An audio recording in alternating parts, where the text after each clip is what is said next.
How to transfer large files from Yahoo Mail. Hello guys, this is Atticus and welcome back to another tutorial video. In today's video, I'll teach you guys how you can transfer large emails from Yahoo. So without any further ado, let's dive right into it. So the process is really simple. It's just like any other, mailing applications. So what we do here is we'll just create a inbox. We'll just start writing a mail and write it to someone. So I'll just type in the email here, and the subject, you can write whatever the subject is.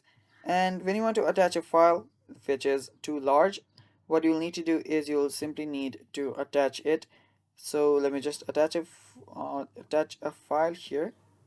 So if the file is too long, what you'll need to do is you will need to upload it as a drive link. You can just head over to your Google Drive, open up your Google Drive, upload it using the Google Drive, and that should work just fine.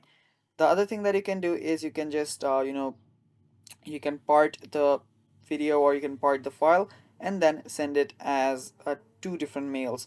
So yeah, that is basically how you can send your emails. You can use Dropbox or your Google Drive. That's really simple. You can upload your folder to Dropbox, and after you upload it to Dropbox you can share the link, and it's that simple. That is how you do it, and that is how you can send large files to someone so on your Yahoo Mail. And that is all for today's video.